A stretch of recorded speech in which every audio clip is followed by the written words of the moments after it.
approached the board about overnight accommodation approval. Those overnight accommodations are undergoing renovation at this time. And the property has not even produced any income. We've had one event, a wedding in October.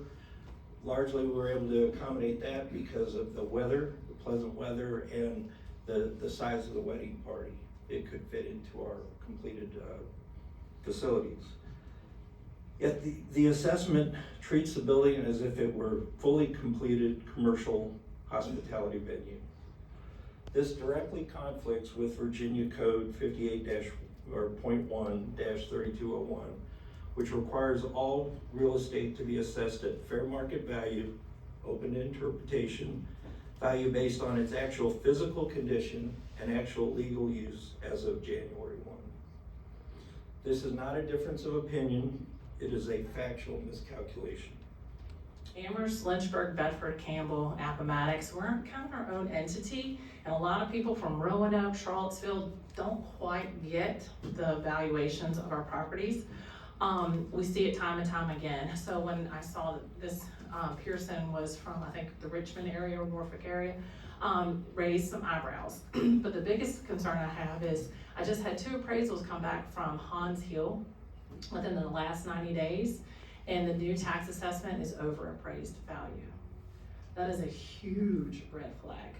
So you mentioned about the 2-year. I think the problem is timing. We are sucking on the timing. Our last reassessment was before COVID hit. The interest rates that were low pushed everybody, whether you wanted to buy a house, you bought a house. If you had 2 houses, you bought 3. That's what happened. Housing prices were still low. Now fast forward 5-6 years ago, we are now eating that. And I understand it's sticker shock. Another point I want to say, there are programs for anybody 61 and older under a certain income limit. I noticed that really hasn't been brought up, but a lot of our elderly, a lot of people on fixed incomes are just on social media complaining, and I think we kind of need to let them know there are programs out there that will help them, and your house value does not mean your asset value as part of this to qualify for a decrease for real estate.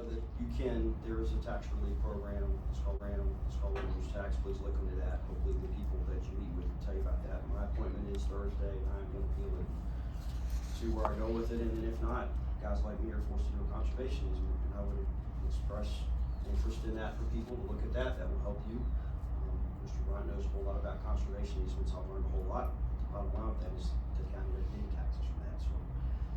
So you got to think about if you want to give kind of your say-so about your land to a bigger program.